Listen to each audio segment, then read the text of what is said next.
Mais il y a ça, maman, c'est ma vie. Où je me donne la fois par la bouche, je vois tout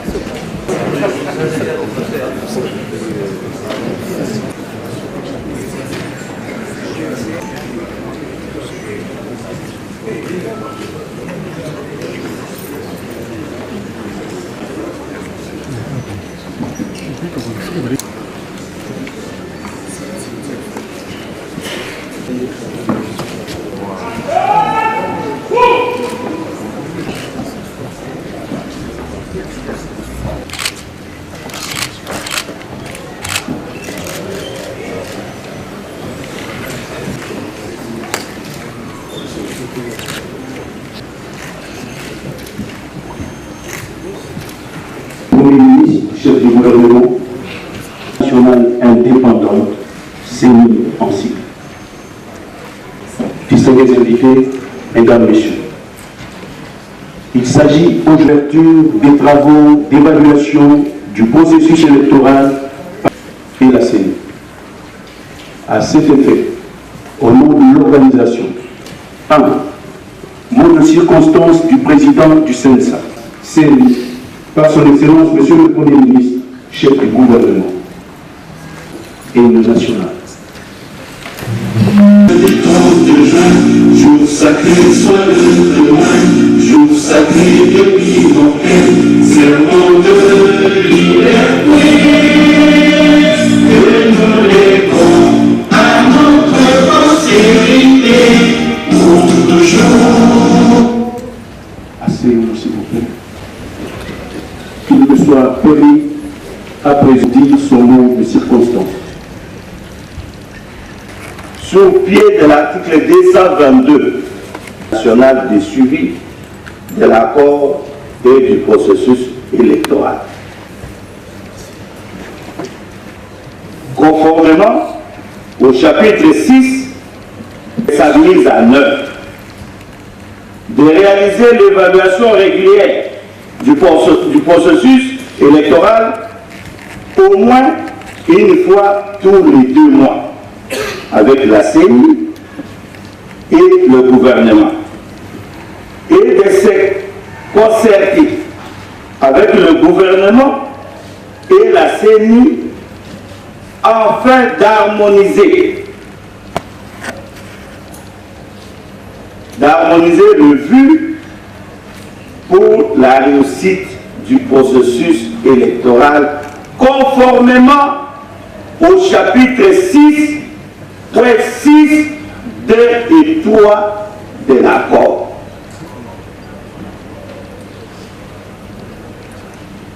À ce qui concerne la date tenue des élections précises,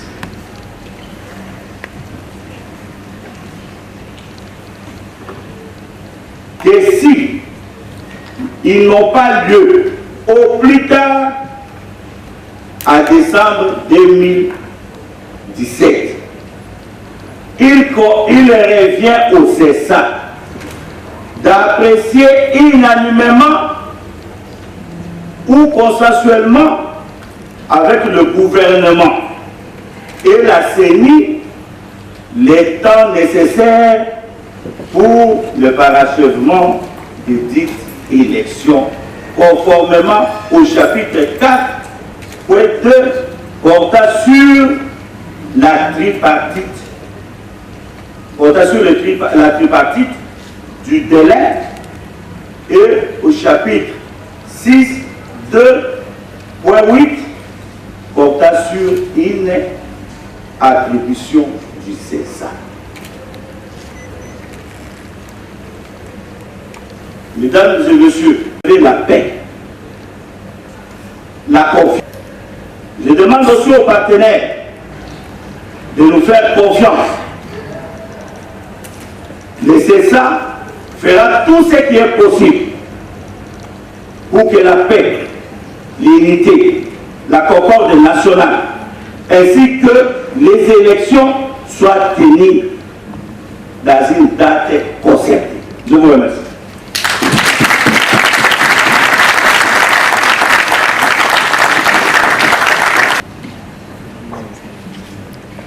Au l'honorable président de l'Assemblée nationale ici représenté, monsieur le procureur général de la République, au nom du processus électoral, monsieur des droits de l'homme, monsieur le président du Conseil supérieur de l'audiovisuel et du processus électoral, par le gouvernement, le Conseil national 31 décembre 2016 pour la conduite. C'est ici l'occasion pour la CENI de saluer une fois encore cet accord obtenu sous la facilitation de nos pères spirituels, que sont les évêques de la conférence épiscopale du Congo, et qui a permis la stabilisation du pays. Signe, s'il en fallait, que les acteurs politiques congolais sont capables de trouver des solutions aux problèmes de leur pays, quelle qu'en soit la gravité. En instituant ces cadres du diagnostic de l'état d'avancement du processus électoral, l'accord en a aussi déterminé les objectifs. Ainsi, au terme de cet accord, l'évaluation tripartite a pour but de permettre une appréciation unanime du temps nécessaire au parachèvement des élections suivant la séquence convenue. Elle constitue aussi une instance de concertation de trois parties pour l'harmonisation de vues quant à la réussite du processus électoral. Bref, elle offre l'occasion aux institutions concernées d'échanger les informations nécessaires en vue d'aboutir à l'organisation des élections crédibles, transparentes et apaisées. Après l'atelier d'évaluation du processus électoral tenu à Cannes du 28 au 30 août 2017, il était bien indiqué de poursuivre cette concertation pour non seulement se conformer aux dispositions pertinentes de l'accord qui prévoit des évaluations régulières, effectives des institutions issues des élections, tant sur les activités préparatoires que sur les projections des scrutins. Parmi les activités préparatoires, la CENI a entrepris d'une part l'opération de stabilisation des cartographies opérationnelles et d'autre part la révision de son fichier électoral. Les étapes clés de l'opération de stabilisation des cartographies opérationnelles ont été la collecte et le traitement des données des entités de base, nom, hiérarchisation, responsable, coordonnées géospatialisées de ces entités, l'affichage des listes des électorats provisoires des électeurs et l'enregistrement des réclamations. La mise à jour du répertoire des centres d'inscription est donc le prolongement direct des acquis de cette opération. Ce répertoire comprend en termes de variables et agrégats les éléments ci-après. République démocratique du Congo, superficie 2 345 409 km². Province, toujours dans le cadre opérationnel préparatoire, la CENI en tant que conseil technique du gouvernement et du Parlement, en vertu de l'article 9, alinéa 2.4 de sa loi organique, continue à travailler pour l'aboutissement de la révision de la loi électorale devant ouvrir la voie à la répartition des sièges à la députation nationale, provinciale, municipale et locale directe. Dans la projection des activités directes liées au scrutin, et une fois le fichier électoral constitué, les étapes énumérées ci-après suivront pour nous conduire aux élections que tout le peuple congolais attend. La finalisation de ces activités sont entre autres la finalisation de l'identification en hauteur par toutes les élections législatives nationales, provinciales, municipales et locales. L'inscription des candidatures pour les élections présidentielles, législatives nationales, provinciales, ainsi que, bien entendu, après cette séquence, les autres scrutins. Contentieux des candidatures, la commande et la livraison du déploiement des matériels sensibles, surtout les bulletins de vote, le recrutement et la cascade de formation du personnel opérationnel, le repérage et l'installation pour permettre à la CENI en vertu des dispositions de l'article 9, alinéa 2.5 de la loi organique, de publier un calendrier réaliste pour la tenue des élections.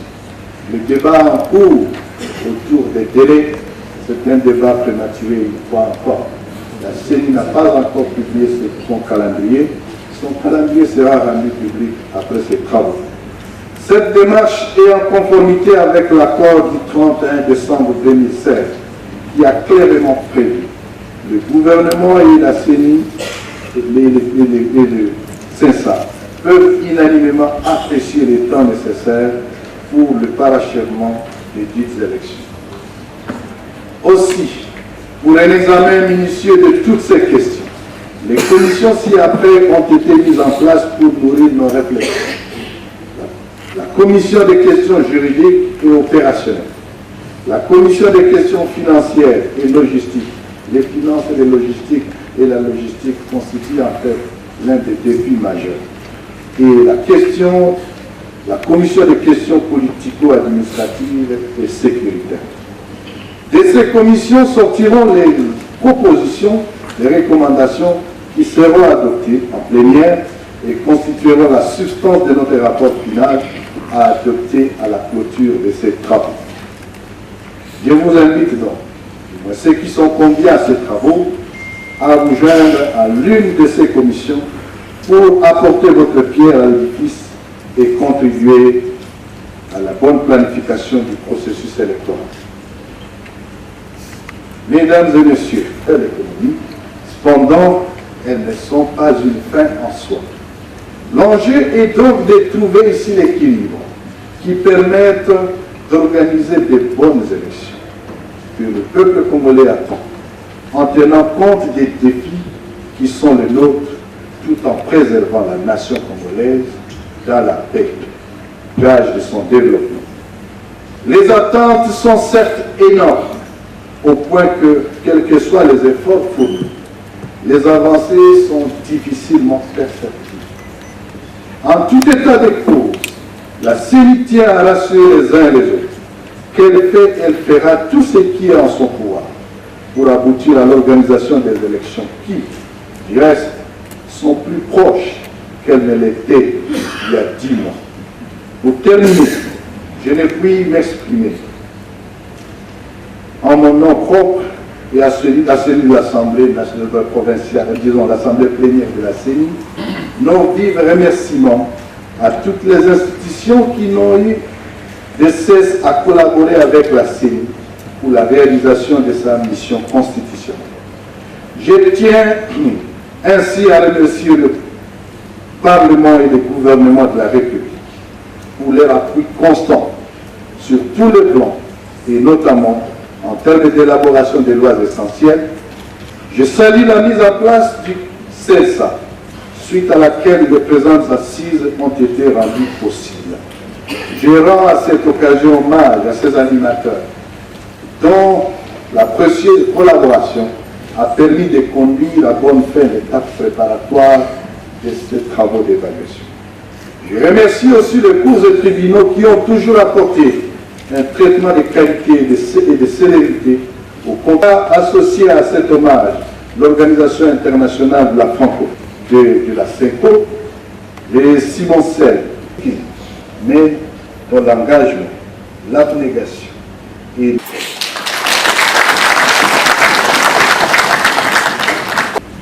le protocole invite Votre Excellence à bien vouloir déclarer l'ouverture solennelle.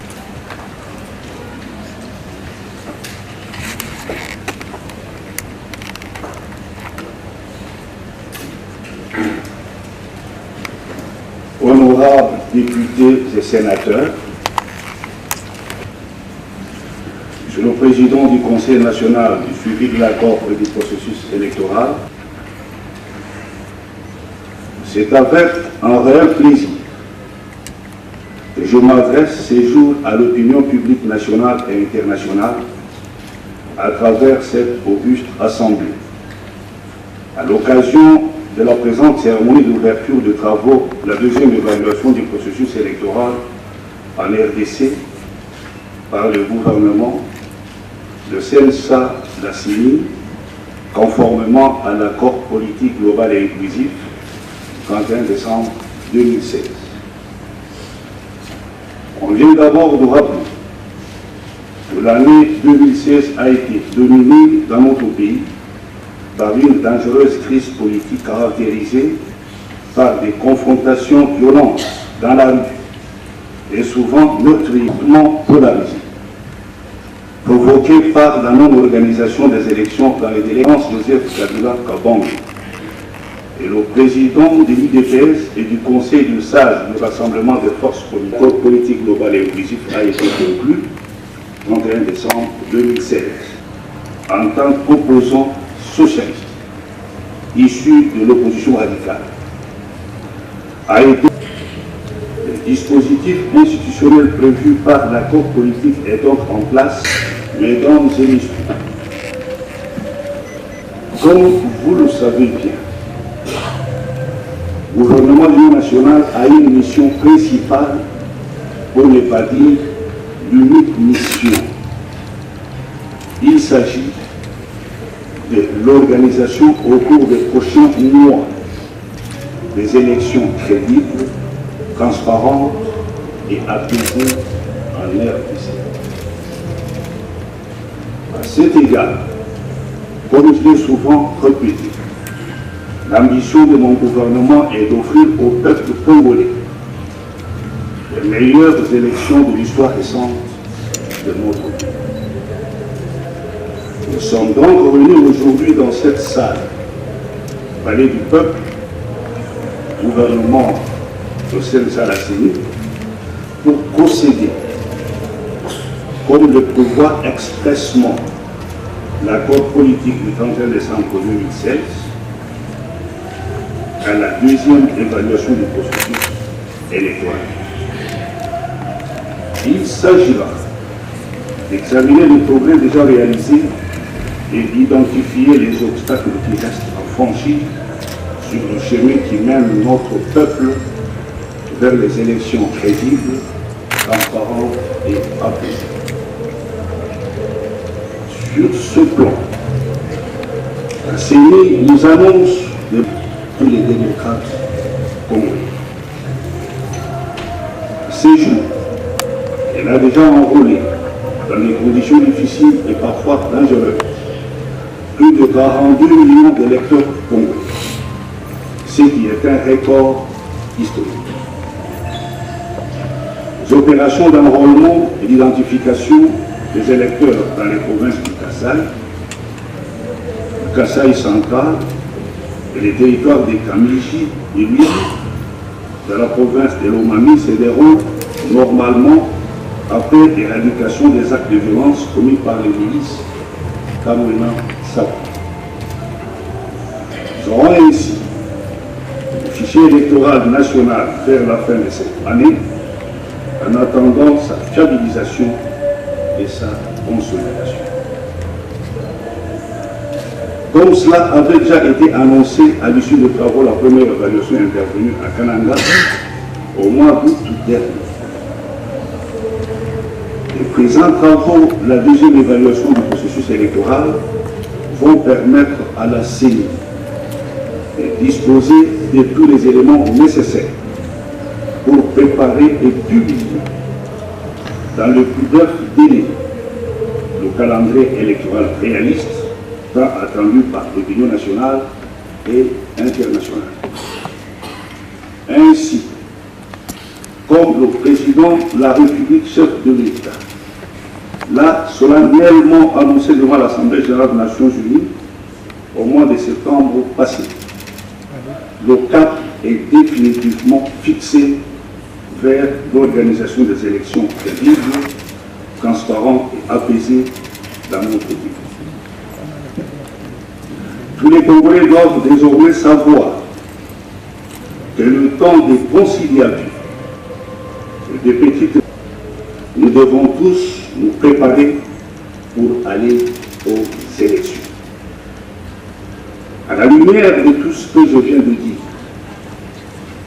les hommes honnêtes et de bonne volonté peuvent constater que l'accord politique global et inclusif 31 décembre 2016, qui est en train d'être mise en œuvre de manière satisfaisante, a mis fin à la crise politique dans notre pays, provoquée par la non-organisation des élections dans les délais constitutionnels. Il y a donc plus de crise politique en RDC. Je demande donc à tous les participants aux présentes assises de faire preuve d'assiduité et de dévouement en vue de produire travail de qualité qui va permettre à la CENI de publier le calendrier électoral et de fixer ainsi l'opinion nationale et internationale sur les échéances électorales en RDC. Vive la République démocratique du Congo. Et Dieu bénisse le peuple congolais. Sur ce, je déclare ouvert les travaux de la deuxième évaluation du processus électoral par le gouvernement, le CENSA et la CENI, et je vous remercie. Et terminé.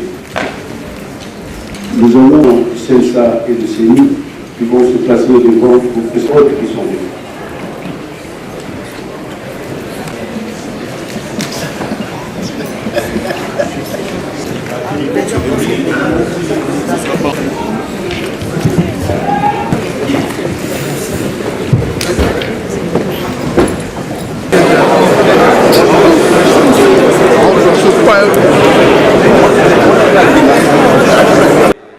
Pas dans les institutions du moment. Est-ce que vous confirmez ce que le Premier ministre a dit? Oui, il a dit, en tout cas des vrais démocrates, des gens qui savent analyser les choses, je crois que nous sommes sur la bonne voie. Il faut toujours savoir qu'en démocratie, il n'y a pas l'unanimité. Quel que soit ce que vous allez avoir comme problème, il y a toujours peut-être une frange qui va pas être d'accord avec ce qui est arrêté, mais je crois à partir du moment où la majorité converge dans une même direction, nous pensons qu'en tout cas toutes les choses avancent normalement, les institutions fonctionnent et nous allons aller de l'avant. Merci. Bon, vous avez bien posé la question après, parce qu'il nous est impossible de publier le calendrier pendant les assises, parce que nous allons évaluer le processus électoral, mais dans sa phase d'enrôlement des électeurs, aussi bien dans les provinces dont les opérations sont en cours, que dans celles dont les opérations étaient déjà achevées, sans oublier aussi la diaspora. C'est après évaluation de ce processus d'enrôlement des électeurs à toutes les dimensions, Kinshasa, diaspora, province, que nous pourrons, nous, ensemble, parce qu'il faut que les Congolais qui nous suivent découvrent ça, ce que je veux dire aujourd'hui. Si nous terminons le mois de décembre sans qu'il y ait organisation des élections au cours de l'année 2017, la CENI n'a plus seule qualité de fixer le temps nécessaire pour l'organisation des élections. L'article, le chapitre 4.2.1.2 de l'accord dispose que toutefois, le CENSA, la CENI et le gouvernement peuvent unanimement s'entendre sur le temps nécessaire pour l'organisation des élections. Et le chapitre 6 de l'accord portant sur l'une des attributions du CENSA dispose que le CENSA doit consensuellement avec le gouvernement et la CENI fixer le temps nécessaire pour l'organisation des élections. Donc aujourd'hui, on ne peut plus compter sur la CENI seule pour fixer le temps nécessaire pour l'organisation des élections. Et nous maintenant, après, pendant la tripartite, nous aurons les informations et après, nous allons réfléchir ces informations et nous verrons ensemble dans quelle mesure... Quand le Premier ministre annonce lui aussi qu'il n'y a pas le rassemblement limité, est-ce que cela est-il vrai? L'accord a été signé par toutes les parties prenantes au dialogue et du point de vue de l'accord, parce que toutes les composantes sont représentées dans la gestion consensuelle et dans le Conseil national de suivi de l'accord. Du point de vue institutionnel, il n'y a plus de crise politique. Mais il y a quand même des caprices de certains acteurs politiques qui n'est pas à négliger.